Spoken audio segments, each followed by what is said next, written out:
Imagine essa cena. As janelas estão fechadas por medo dos judeus. As lamparinas de óleo tremulam. No centro da sala existe uma mesa.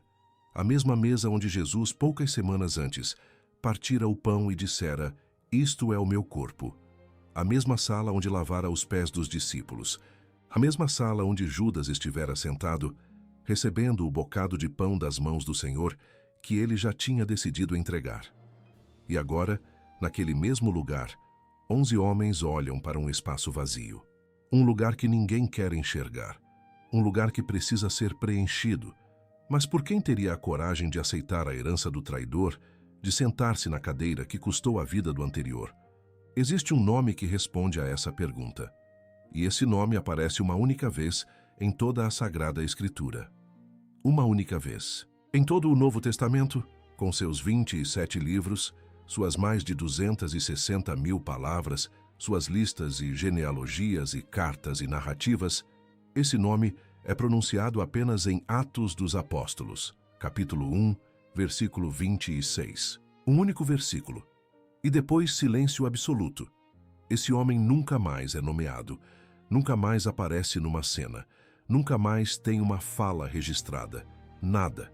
O nome dele é Matias.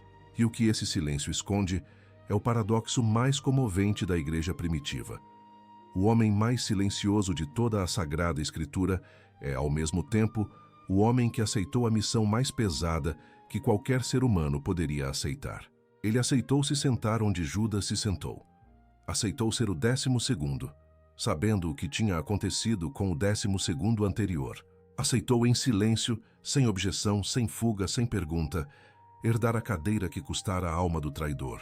E essa aceitação silenciosa daquele homem, que ninguém teria escolhido e que Deus escolheu, abriu o caminho para 2000 anos de igreja.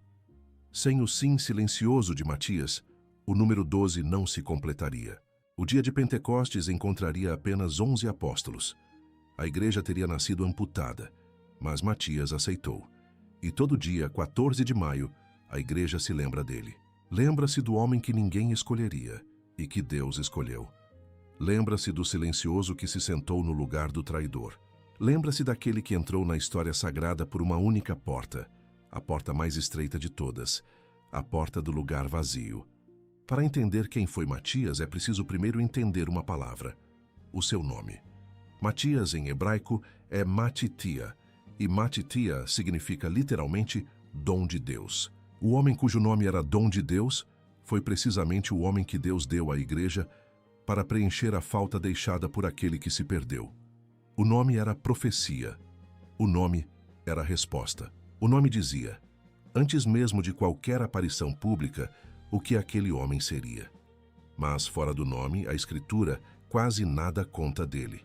Os padres da igreja, sobretudo Eusébio de Cesareia, o primeiro historiador do cristianismo no século IV, identificaram Matias como um dos 72 discípulos que Jesus enviara em missão durante a sua vida pública. O Evangelho de São Lucas, capítulo 10, versículos 1 a 20, narra essa missão. Jesus designou 72 discípulos, enviou-os de 2 em 2 pelas cidades, por onde ele mesmo passaria, e deu-lhes poder sobre os espíritos imundos. Esses 72 eram um círculo mais amplo do que o dos 12. Um círculo de discípulos próximos, formados pelo Mestre, mas não pertencentes à intimidade mais íntima. Matias estava nesse círculo. Tinha conhecido Jesus pessoalmente, tinha andado pela Galileia, tinha ouvido os discursos no monte, tinha visto os milagres, mas nunca tinha sido um dos 12. Era um homem da segunda fila, conhecido pelos apóstolos, certamente, respeitado, certamente, mas não protagonista. Não é dele que a Escritura conta as confissões de fé. Não é dele que se narram as quedas e levantadas. Ele estava lá. Apenas estava. Em silêncio. E é precisamente esse homem da segunda fila que será chamado para ocupar a primeira. Agora vejamos a cena. Vejamos Jerusalém naqueles dias estranhos entre a Ascensão e o Pentecostes. 10 dias suspensos no tempo. 10 dias em que a igreja já existia, mas ainda não tinha recebido o Espírito Santo. 10 dias em que os apóstolos haviam visto o Senhor ressuscitado subir aos céus. e estavam agora trancados num quarto de cima da cidade, à espera de algo que ainda não compreendiam. O quarto de cima, em grego o cenáculo, a sala grande do andar superior de uma casa em Jerusalém, a mesma sala da última ceia, a mesma sala da Quinta-feira Santa. E o livro dos Atos dos Apóstolos, capítulo 1, versículo 14, nos dá um detalhe que muitos católicos nunca notaram. Ali, naquele cenáculo, junto com os 11 apóstolos, estavam reunidas algumas mulheres, com Maria, a mãe de Jesus, e os irmãos dele. Maria, a mãe. Maria que havia estado de pé ao pé da cruz. Maria que havia recebido o discípulo amado como filho. Maria que agora estava ali naquele quarto, no centro da igreja recém-nascida, antes mesmo que ela soubesse que era a igreja. Imagine a cena. A luz cinzenta do final da tarde entrando pelas frestas das janelas fechadas. O cheiro do óleo queimando nas lamparinas de barro. O incenso aceso para as orações da manhã, ainda perfumando o ambiente. 120 pessoas reunidas, porque Atos 1, versículo 15, especifica esse número exato. 120 discípulos ali, naquela sala. As respirações silenciosas, os terços de pedra entre os dedos das mulheres, as cabeças baixas, e no meio de tudo Maria, com seu manto sobre os ombros, em oração contínua. Ela é a presença que une todos. A tradição da igreja chama esse momento de o começo da maternidade espiritual de Maria sobre a igreja inteira. Antes de Pentecostes, antes do fogo, antes das línguas, Maria já está ali, cuidando, orando, formando os apóstolos como uma mãe que prepara seus filhos para a missão que está por vir. Ela é mãe da igreja desde aquele instante, mesmo que o título só seja oficializado séculos depois.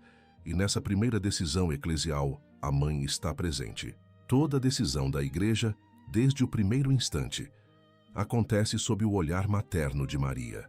Esse é o detalhe que muitos católicos nunca pararam para considerar. Quando a igreja escolheu o 12º apóstolo, Maria estava lá orando junto. A primeira escolha eclesial da história nasceu sob a oração da mãe. E é nesse contexto, Maria presente, 120 discípulos reunidos, 10 dias de oração ininterrupta, que Pedro se levanta para fazer a coisa mais difícil do seu pontificado recém-iniciado, explicar o que aconteceu com Judas. Pedro fala, e fala citando uma escritura antiga. Ele cita o Salmo 109, versículo 8. Um salmo escrito por Davi 1000 anos antes do Calvário, um salmo de lamentação que dizia, sobre o traidor do justo, que outro tome o seu lugar. 1000 anos antes, mas as palavras estavam ali esperando aquele momento exato no cenáculo, esperando que Pedro as lesse em voz alta, esperando que 11 homens entendessem que o vazio deixado por Judas não era um acaso histórico, era uma profecia que precisava ser cumprida. Que outro tome o seu lugar.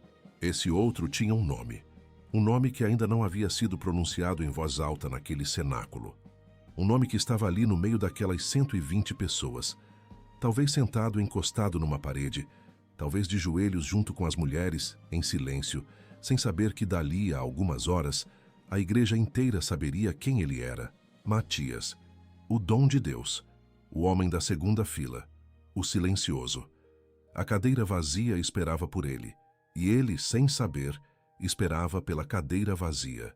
O que aconteceu naquele cenáculo nas horas seguintes é o gesto mais antigo da Bíblia inteira, sendo praticado pela última vez na história da igreja. Pedro propõe os critérios. Vamos ouvi-los como soaram naquele momento, registrados em Atos dos Apóstolos, capítulo 1, versículos 21 e 22. Pedro disse aos 120, é necessário que dentre os homens que nos acompanharam durante todo o tempo em que o Senhor Jesus viveu entre nós, a começar pelo batismo de João, até o dia em que nos foi arrebatado para o alto, um deles se torne conosco testemunha da sua ressurreição. Os critérios eram duríssimos. O sucessor de Judas precisava ter estado com Jesus desde o batismo no Jordão até a ascensão no Monte das Oliveiras, 3 anos inteiros. E precisava ter visto Cristo ressuscitado com os próprios olhos. Não bastava ser bom. Não bastava ser santo. Era preciso ser testemunha ocular. E a comunidade dos 120 apresentou 2 nomes, apenas 2. Apenas 2 homens dentre os 120 presentes cumpriam os dois critérios. O primeiro era José, chamado Barsabás, que tinha por sobrenome o Justo. O segundo era Matias. Aqui está o detalhe que a tradição da igreja primitiva deixou silenciar, mas que muda completamente o entendimento da cena. José o Justo era o nome mais conhecido. O sobrenome dele dizia tudo: o Justo. Era um homem com fama, com prestígio, com a marca pública da retidão. Quando os 120 ouviram os dois nomes serem propostos, é razoável imaginar que a maioria teria votado em José. Era o candidato natural, o candidato esperado, o candidato lógico. Matias era o outro. O segundo na ordem da apresentação. O segundo na consideração humana. O homem da segunda fila que continuava sendo da segunda fila, mesmo no momento mais decisivo de sua vida. E foi nesse instante que os apóstolos fizeram algo que nunca mais seria feito na história da igreja. Eles entregaram a decisão a Deus. Não votaram, não debateram, não convocaram um sínodo. Fizeram um gesto antigo, antiquíssimo, herdado das 12 tribos de Israel. O mesmo gesto pelo qual, 1200 anos antes, Josué tinha dividido a terra prometida entre as tribos hebreias. O mesmo gesto pelo qual o sumo sacerdote no templo de Jerusalém escolhia entre 2 bodes no dia da expiação. O mesmo gesto pelo qual o profeta Jonas tinha sido identificado como responsável pela tempestade. Um gesto reservado aos momentos em que os homens reconheciam que a escolha não pertencia a eles. Eles lançaram as sortes. Lançar a sorte na tradição bíblica não era jogo de azar, não era loteria, era reconhecimento. Era o gesto humilde dos homens que diziam: nós dois somos limitados, nós dois não conhecemos o coração dos candidatos, mas tu, Senhor, conheces, e tu vais escolher. Antes de fazer o gesto, oraram. A oração está registrada em Atos 1, versículo 24. Os 11 apóstolos disseram juntos: Senhor, tu que conheces o coração de todos, mostra qual destes dois escolheste para tomar, neste ministério e apostolado, o lugar do qual Judas se afastou para ir para o lugar que era seu. Que frase devastadora! O lugar do qual Judas se afastou para ir para o lugar que era seu. A cadeira do apóstolo abandonada por aquele cujo verdadeiro lugar era outro. Um lugar que a Escritura não nomeia, mas que todos os presentes compreendiam. E depois da oração, o gesto. Imagine este momento exato. As pedrinhas marcadas, talvez fragmentos de cerâmica gravados, talvez pedaços de osso. As mãos de Pedro segurando o recipiente. Maria de joelhos no canto da sala. O pó suspenso no ar, atravessado pelas faixas de luz que entravam pelas frestas das janelas. O silêncio absoluto dos 120. O suor frio nas testas. A respiração contida. José o Justo de um lado da sala. Matias do outro. Cada um aguardando aquilo que apenas Deus, naquele instante, sabia decidir. E a sorte caiu sobre Matias, o segundo na consideração humana, o homem da segunda fila, o silencioso, o que ninguém teria escolhido por critério próprio, mas Deus escolheu, e Matias aceitou. Esse é o detalhe mais comovente da cena inteira. Em nenhum lugar do texto sagrado encontramos Matias dizendo: Senhor, eu não sou digno. Em nenhum lugar encontramos resistência, hesitação, choro de medo. Em nenhum lugar encontramos uma única palavra dele registrada. Matias simplesmente aceitou, em silêncio. E o versículo seguinte, Atos 1, versículo 26, encerra com uma frase final. E ele foi agregado aos 11 apóstolos. Foi agregado, foi contado, foi recebido, sem discurso, sem cerimônia, sem narrativa. Aceitou ser o 12º, sabendo o destino do 12º anterior. Aceitou sentar-se na cadeira que custara a vida do anterior. Aceitou, em silêncio, o peso mais pesado da igreja recém-nascida. E há mais um detalhe que ninguém comenta e que muda tudo. Esse gesto antigo, lançar as sortes para conhecer a vontade de Deus, atravessava a Bíblia inteira do Antigo Testamento. Atravessava os profetas, atravessava os salmos, atravessava a história do povo escolhido durante mais de 1000 anos. E ali, naquele cenáculo, naquele instante, esse gesto foi praticado pela última vez. 10 dias depois, o Espírito Santo desceria sobre os apóstolos em línguas de fogo. E a partir daquele momento, a Igreja nunca mais precisaria desse gesto para tomar decisões. Seria o próprio Espírito Santo quem guiaria internamente os bispos e o povo de Deus em cada decisão importante. Matias é o último homem da história sagrada escolhido por aquele método. O último de uma linha que começou com Moisés e Josué. O último de mais de 1000 anos. O que aconteceu depois com Matias, a Escritura não conta, mas a tradição da Igreja preservou os ecos. Eusébio de Cesareia, no século IV, e os escritores cristãos posteriores registraram que Matias, depois de Pentecostes, partiu para pregar em 3 regiões. Primeiro, a Judéia. Depois, as terras montanhosas e perigosas da Capadócia, uma região no interior da atual Turquia, conhecida pelas cidades subterrâneas onde os cristãos perseguidos se escondiam. E, finalmente, as terras mais distantes de todas, a Etiópia, no coração do continente africano, onde poucos apóstolos chegaram, onde a língua era estranha, onde os costumes assustavam os viajantes do mundo greco-romano. Em todas essas regiões, Matias pregou, sem registro escrito, sem cartas preservadas, sem fama. O apóstolo do silêncio continuou silencioso até o fim, deixando atrás de si apenas o testemunho oral das comunidades que ele formou. E o fim chegou. Matias foi capturado pelo conselho dos anciãos de uma cidade que se identifica de modos diferentes nas tradições antigas.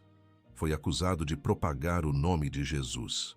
Foi condenado por confessar publicamente que aquele Jesus crucificado anos antes era o Filho do Deus vivo. Foi apedrejado pela multidão. E, segundo a tradição mais sólida, depois das pedras, foi decapitado por um golpe de machado. E é por isso que, até hoje, em toda a iconografia católica, São Matias é o apóstolo retratado, segurando um machado nas mãos. Os outros apóstolos seguram livros, chaves, cruzes, peixes. Matias segura a arma da própria morte, o instrumento que cortou a vida do silencioso. O sinal de que aquele homem que aceitou em silêncio o lugar do traidor também aceitou em silêncio derramar o sangue por aquele que o escolhera. Aceitar em silêncio. Cumprir sem aparecer. Servir sem reconhecimento. Matias não foi o primeiro a fazer isso. Antes dele, séculos antes do cenáculo, antes da ascensão, antes mesmo da anunciação a Maria, existiu outro homem que Deus escolheu para uma missão impossível. Um homem do qual a Bíblia conserva os atos, mas não as palavras. Esse homem é São José. Pense numa coisa que poucos católicos percebem. Os 4 evangelhos contam a vida de Jesus em detalhe. Sobre Maria registram várias falas. O Magnificat inteiro, as palavras a Gabriel, a súplica em Caná. Sobre Pedro, registram dezenas de frases. Sobre João Batista, pregações inteiras. Mas sobre São José, o esposo de Maria, o pai adotivo de Jesus, não há uma única palavra registrada. Nenhuma. Em todo o Novo Testamento. José age, José cumpre, José viaja, José trabalha, mas nunca fala.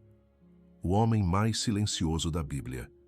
E é esse silêncio que faz dele o irmão espiritual de Matias. Os dois aceitaram em silêncio missões que humanamente ninguém aceitaria. Matias aceitou ocupar a cadeira do traidor. José aceitou algo ainda mais inconcebível. Ser pai do Filho de Deus, sem ser pai biológico, esposo da Virgem Maria, sem ser esposo no sentido carnal, sustentar com seu trabalho a Sagrada Família, sem nunca compreender plenamente o mistério que tinha em casa.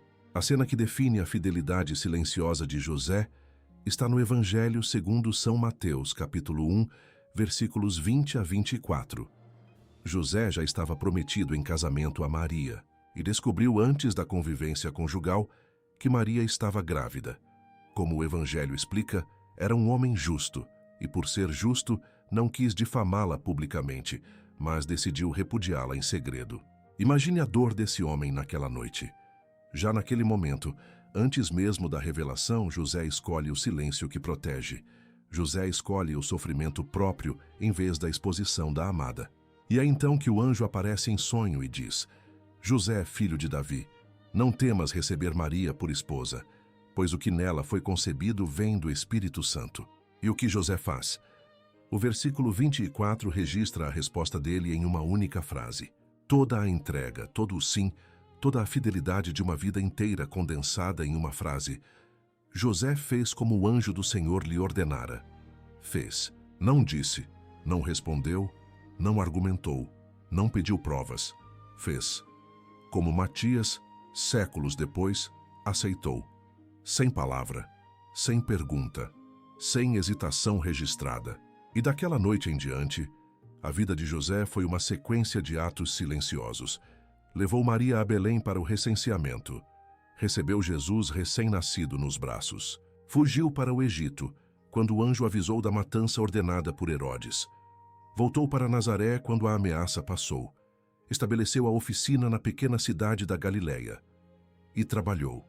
Imagine a oficina de Nazaré, as paredes de pedra clara, o teto baixo escurecido pelo tempo, o cheiro forte da madeira recém-cortada, cedro, oliveira, sicômoro, as ferramentas de bronze penduradas na parede, organizadas pelo homem do silêncio, serra dentada, plaina de madeira, formão, martelo, prumo, o pó fino do trabalho cobrindo o chão.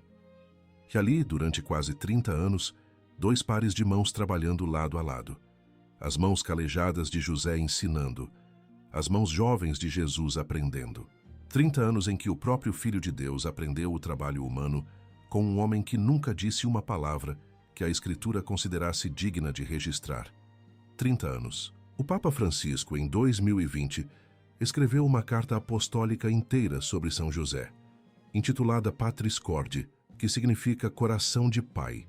E naquela carta, o Papa chamou São José de o pai na sombra, o homem que se entregou totalmente sem precisar aparecer.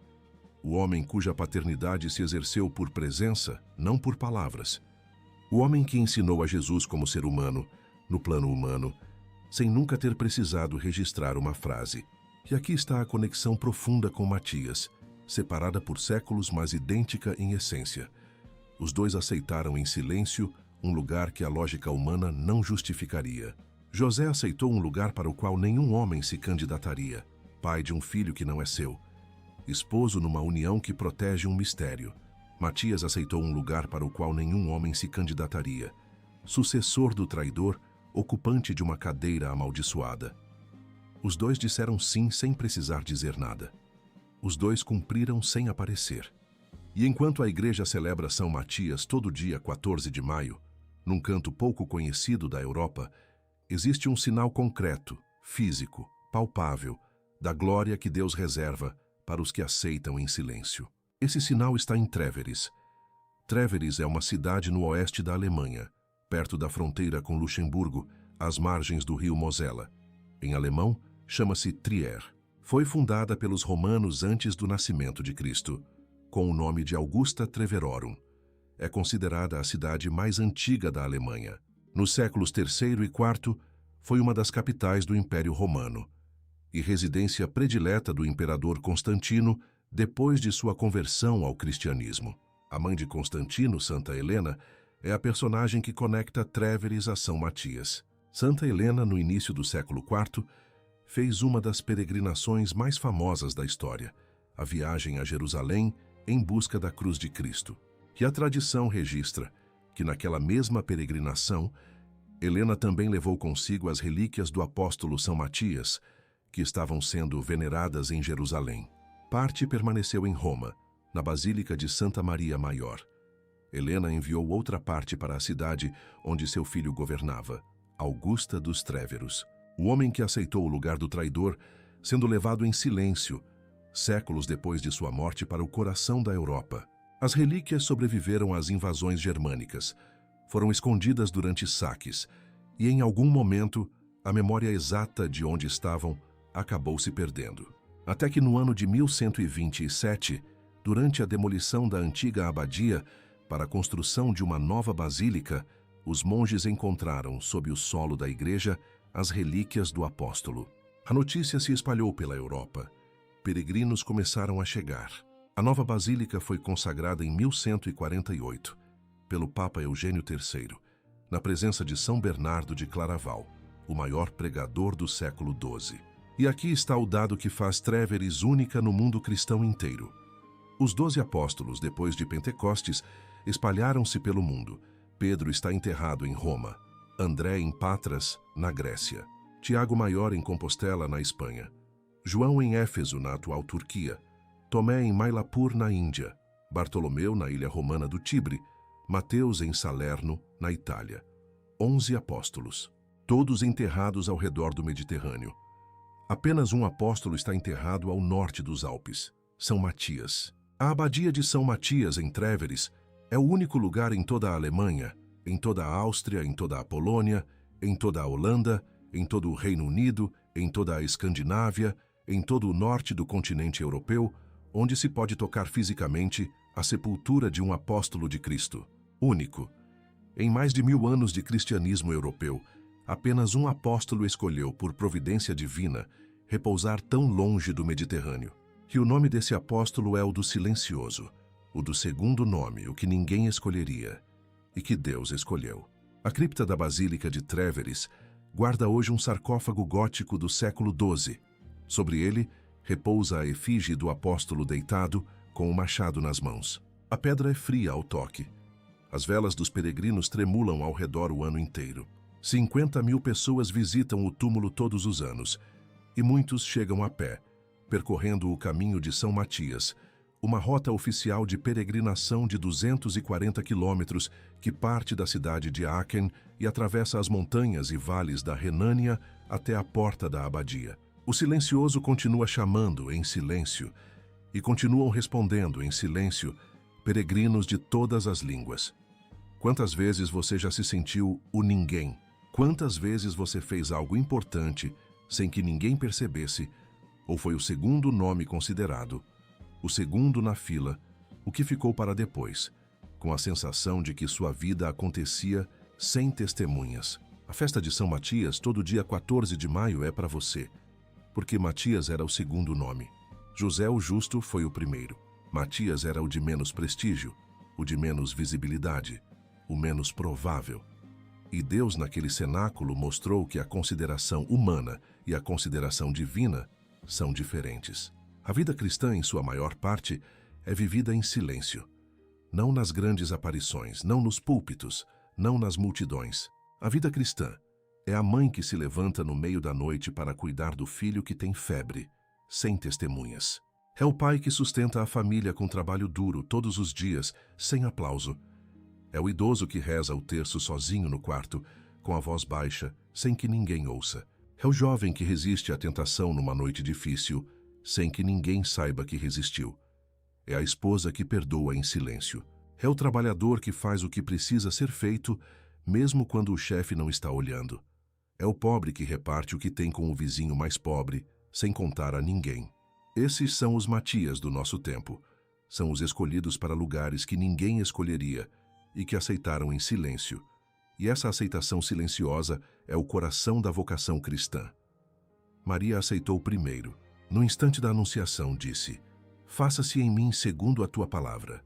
José aceitou depois em silêncio na noite do anjo. Matias aceitou séculos depois em silêncio naquele cenáculo. E todo cristão que verdadeiramente segue Cristo aceita, em algum momento, em silêncio. Aceitar é a palavra cristã mais difícil de todas. Mais difícil que pregar. Mais difícil que ensinar. Mais difícil até que martirizar-se. Aceitar é entregar a Deus o lugar que Ele reservou para nós, mesmo quando o lugar parece grande demais, ou pequeno demais, ou estranho demais. Aceitar é dizer sim sem entender. Aceitar é fazer como Matias, como José, como Maria. É cumprir sem pedir explicações.